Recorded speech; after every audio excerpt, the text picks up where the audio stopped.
December 9ರಿಂದ ಬೆಳಗಾವಿಯ ಸುವರ್ಣ ವಿಧಾನಸೌಧದಲ್ಲಿ ಚಳಿಗಾಲ ಅಧಿವೇಶನ ಆರಂಭವಾಗಲಿದ್ದು, ಅಧಿವೇಶನದಲ್ಲಿ ಯಾವುದೇ ಅನಾನುಕೂಲಗಳಾಗದಂತೆ ಕ್ರಮ ಕೈಗೊಳ್ಳುವಂತೆ ಅಧಿಕಾರಿಗಳಿಗೆ ಲೋಕೋಪಯೋಗಿ ಸಚಿವ ಹಾಗೂ ಜಿಲ್ಲಾ ಉಸ್ತುವಾರಿ ಸಚಿವ ಸತೀಶ್ ಜಾರಕಿಹೊಳಿ ಅವರು ಹೇಳಿದ್ದಾರೆ. ಜಿಲ್ಲಾಧಿಕಾರಿ ಕಚೇರಿಯಲ್ಲಿ ಶನಿವಾರ ನಡೆದ ಪೂರ್ವ ಸಿದ್ಧತಾ ಸಭೆಯಲ್ಲಿ ವಸತಿ, ಸಾರಿಗೆ, ಆಹಾರ ಮತ್ತು ಇತರ ಸೌಲಭ್ಯಗಳಲ್ಲಿ ಯಾವುದೇ ಅನಾನುಕೂಲಗಳಾಗದಂತೆ ಕ್ರಮ ಕೈಗೊಳ್ಳುವಂತೆ ಅಧಿಕಾರಿಗಳಿಗೆ ಸೂಚನೆ ನೀಡಿದರು. ಊಟೋಪಹಾರ ಕಲ್ಪಿಸುವವರಿಗೆ ಮುಂಚಿತವಾಗಿಯೇ ಆದೇಶ ನೀಡುವ ಮೂಲಕ ಉತ್ತಮ ವ್ಯವಸ್ಥೆಯನ್ನು ಖಚಿತಪಡಿಸಬೇಕು. ಇದರೊಂದಿಗೆ ತುರ್ತು ಚಿಕಿತ್ಸೆಗೆ ಅನುಕೂಲವಾಗುವಂತೆ ವೈದ್ಯಕೀಯ ತಂಡಗಳು ಮತ್ತು ಆಂಬ್ಯುಲೆನ್ಸ್ಗಳನ್ನು ನಿಯೋಜಿಸಬೇಕು.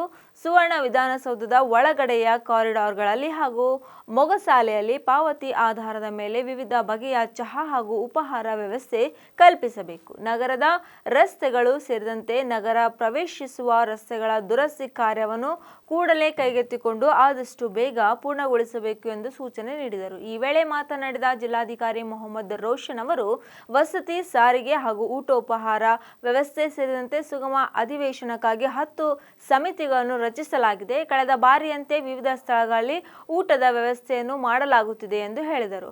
ಹೈಸ್ಪೀಡ್ ಸಾಮರ್ಥ್ಯದ ಅಂತರ್ಜಾಲ ಸಂಪರ್ಕ, ಕಂಪ್ಯೂಟರ್, ಲೇಖನ ಸಾಮಗ್ರಿಗಳು ಸೇರಿದಂತೆ ಎಲ್ಲ ವ್ಯವಸ್ಥೆಗಳನ್ನು ಮಾಡಿಕೊಳ್ಳಲಾಗಿದೆ. ಪ್ರತಿ ವರ್ಷದಂತೆ ಅಧಿವೇಶನದಲ್ಲಿ ಭಾಗವಹಿಸುವ ಅಧಿಕಾರಿಗಳು, ಸಿಬ್ಬಂದಿ ಮತ್ತು ಕಲಾಪ ವೀಕ್ಷಣೆಗೆ ಆಗಮಿಸುವ ಸಾರ್ವಜನಿಕರಿಗೆ ಪಾಸ್ ವ್ಯವಸ್ಥೆ ಮಾಡಲಾಗುತ್ತಿದೆ. ಸುವರ್ಣಸೌಧದ ಮುಖ್ಯ ಪ್ರವೇಶ ದ್ವಾರದಿಂದ ಒಳಗಡೆ ಆವರಣದವರೆಗೆ ಸಾರ್ವಜನಿಕರಿಗೆ ಕರೆದೊಯ್ಯಲು ಉಚಿತ ಬಸ್ ವ್ಯವಸ್ಥೆ ಕೂಡ ಈ ಬಾರಿ ಕಲ್ಪಿಸಲು ನಿರ್ಧರಿಸಲಾಗಿದೆ ಎಂದು ತಿಳಿಸಿದರು.